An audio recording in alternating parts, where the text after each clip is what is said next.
Alright, boys. Last chapter, I think we did chapter 5, and this is chapter 6. Thursday. Today reminded me why winter is my least favorite time of year.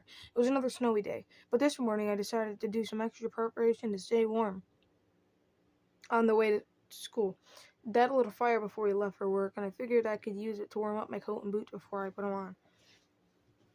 But I put my boots too close to the fire, and the rubber soles melted into the bricks, so when it was time to go, they wouldn't budge. Riley was coming to get me by any minute, so I had to figure something else to wear on my feet. I knew the safety patrols wouldn't let us walk on the street, and my sneakers were going to get soaked if I had to walk through the snow. So I created my own snowshoes out of pizza boxes and duct tape. And by the way, Riley knocked on the door, and the time Riley knocked on the door, I was ready to go. I've got to say, my snowshoes worked better than I expected. In fact, I was moving along it so fast that Riley had trouble keeping up with me.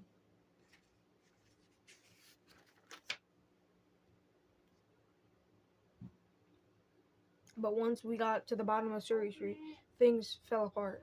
The boxes got soggy and I started sinking into the snow. And then I was even worse than having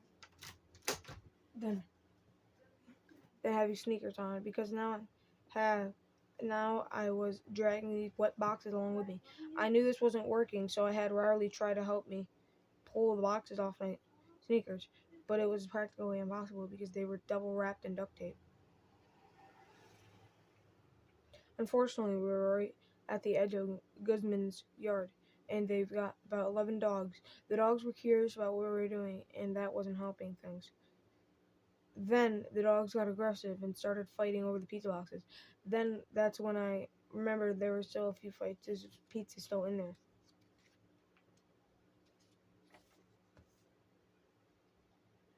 The dogs chewed up the pizza boxes and thankfully didn't take off my feet. We got out of there as quick as we could, but my sneakers were getting soaked in the snow. The second I stepped on the street, though, the safety patrols were right there, and their whistles. So I had to just suck it up and walk on the sidewalk.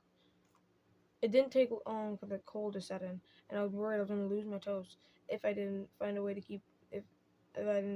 warm them up. But school was still a long way off, and I was desperate. We stopped every few houses and shoved my feet into a dryer mat until I got the feeling my toes back. We finally made it to school, but it took me a minute or two to realize it was almost as cold as there as it was outside. Apparently what happened is the sock smell from yesterday was so strong that it was too much for the night janitor. So we ran around and opened all the windows to let some fresh air circulate. But then, I guess, he forgot to close the windows at the end of the shift, and the furnace couldn't keep up, so it shut down. That meant we had the whole day with school, no heat. At first, the teachers let us wear our winter stuff in class, but I guess that was too weird, so they changed their minds and made us put our gear in our lockers. In history, we were freezing, but our teacher was just fine. Mrs. Willie keeps a space heater next to her desk, and she had that thing cranked up to the max. Halfway through class, a girl named Becky Cosgrove tipped over her desk and started yelling, which was totally random. As punishment, Mrs. Willie made Becky sit in her chair next to her desk, and it took a minute for the rest of us to figure out what Becky's game was.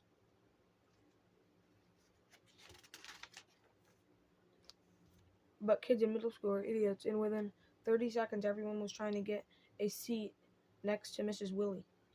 For the rest of the day, everyone did what they could to keep warm, and some kids got creative about it. And we had a whole play a few weeks ago, and somebody had a bright idea to get one of the costumes from behind the stage. While most of us were freezing our butts off inside, the snow was really piling up outside. And by fourth period, people were freaking out that we were going to be stuck in school overnight. At lunch, kids bought everything in the cafeteria so they'd have something to eat if we got snowed in. That sent everyone else into a panic, and so kids made a run on the vending machines in the hallways. At the point, people were just trying to get their hands on anything that was edible. A rumor spread that there was food in the science lab, so a bunch of kids ran down there.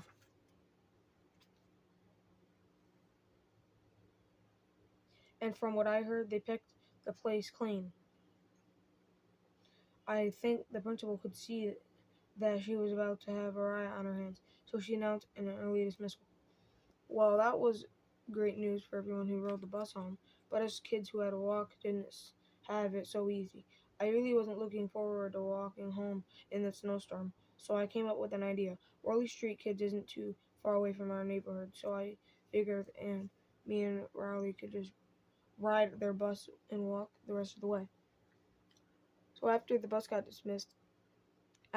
got dismissed, we headed straight for their bus line, and we were so bundled up, nobody even noticed that we were on board. I've got to say, it was kind of weird being on a bus with the Worley Street Kids, because those guys are our enemies. They used to sled on our hill every winter until they discovered the 13 hole at the golf course. 13 holes are legendary, and everyone knows it's the best sledding hill in our town. But the problem is, the golf course is a part of a country club, so if you go on there, you're trespassing. Last year, I wanted to see what the fuss was over the 13 hole, but the hole was all about. So I got Riley to come with me. Riley was super nervous about trespassing thing, so he didn't want to go. I had to remind Riley that he and his family are members of the country club, so technically he wouldn't be trespassing. But I guess Riley was worried his family might lose their membership if they got caught sledding, so he disguised himself. He shook his face really fast and kept that up the whole time we were there. Gotta admit, the 13 hole was everything people said they was. It was really steep, and someone built up a mound of snow near the bottom where kids were catching some serious air. We got a few good runs, but then the Worley Street Kids came over and kicked everyone else off the golf course so they could have it to themselves.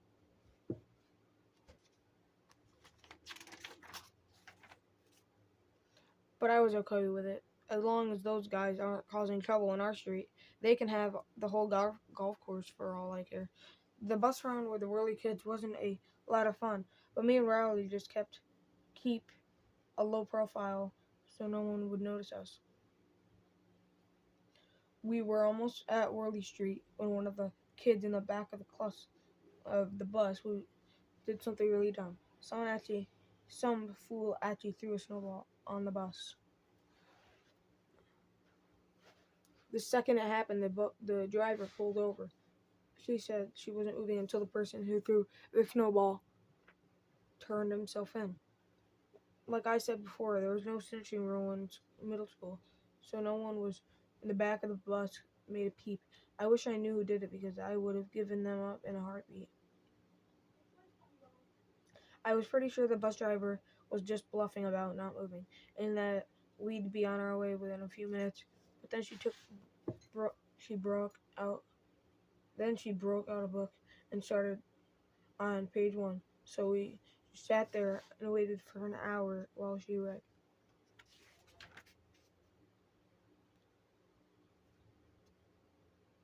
The worst part about the whole thing was that the bus driver turned off the engine, so there was no heat. There was some conversation going in the back of the bus, and I think a few kids were trying to get the one who threw the snowball to give himself up. But I really wish I hadn't turned around to look, because when I did, some 8th grader realized I wasn't from Worley Street.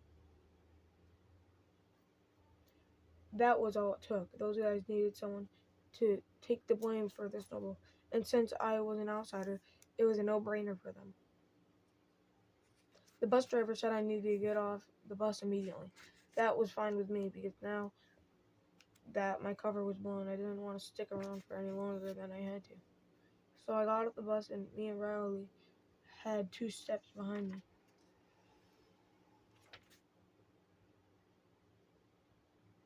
I was pretty sure we were about a mile from the Sherry Street Road. We didn't have sidewalks on the street. 5 minutes later, we heard an angry voice that it was a bunch of Whirley Street kids, and they were coming straight for us. First, The idiots lied about me throwing a snowball on the bus. Then they blamed their lie, believed their lie. Now they're mad. Me and Rowley had to make a choice. We'd either deal with the mob or run. We decided to run, and the only place to go was the woods. Believe me, that was the last thing I wanted to do. Everyone knows the woods along the road are where the goat man lives, which is why nobody goes in there. Me and Roderick was the first one to tell me about the goat man. He said it was half man, half goat. I wasn't sure if he meant the top half was a goat and the bottom part was a man, or if it was the other way around. But either way, the goat man seemed pretty scary to me. Me and Rowley have agreed for years over which version is right. Rowley thinks the goat man is split down in the middle. I guess Rowley could be right, but if you ask me, I think his version sounds kind of stupid. It's kind of fun talking about this stuff when we're on a sleepover and safe in our sleeping bags, but now that we're actually in the woods where the goat man actually lives,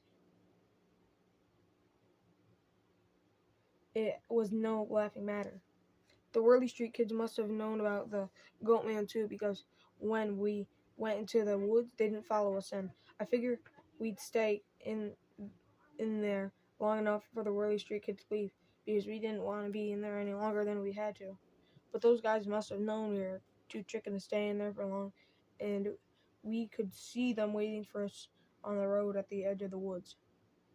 So our only choice was to go deeper, and that's what we did. That was weird how quiet it was in there. After a while, I realized I couldn't hear the cars on the road, and that's when I knew we went too deep. We just followed our footsteps back in the road, but the sun was going down and it was getting hard to find our tracks.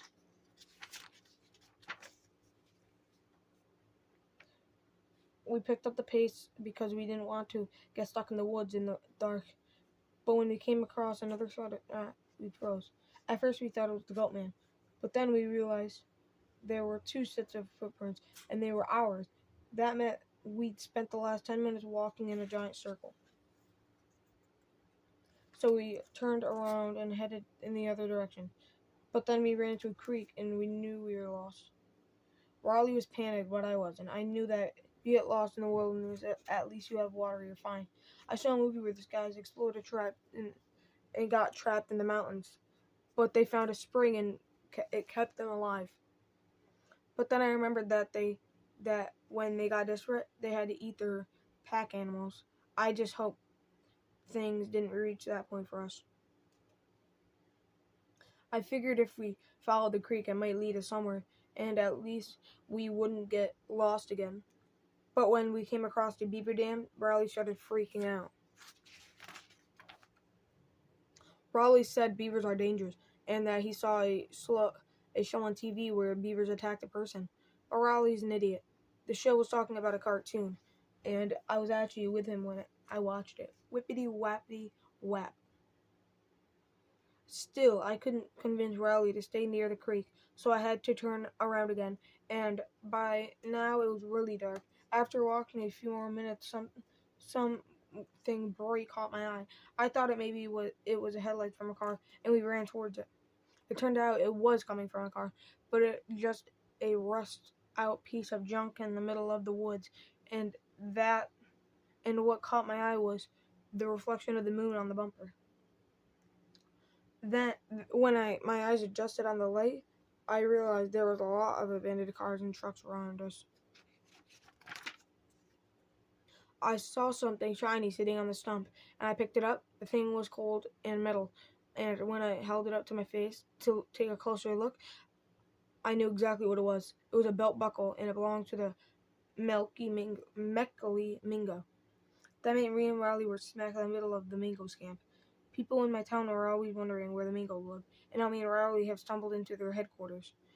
I thought we were lucky because at least there was no one there, but when I turned to leave, something grabbed my hand.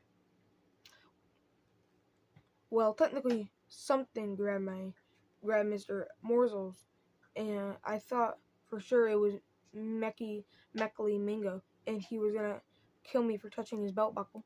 Thankfully, I was wrong, and the puppet was snagged on the car door handle, so I tried to pull it free.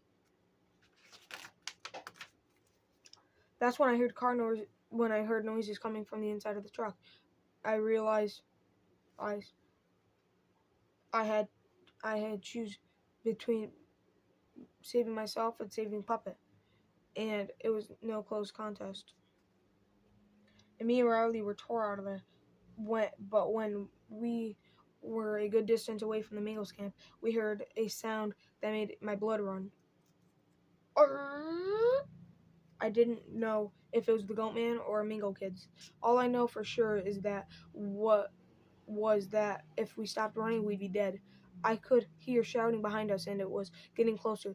But just when we felt like the voices were right at the top of us, we broke through the trees and left open. Luckily, Dad was paying attention, or me and Riley would have been a roadkill. But at least it would have been over with quick, because if the Mingles caught us, I'm pretty sure they would have taken their time. Alright, that's the end of this chapter. See you in the next.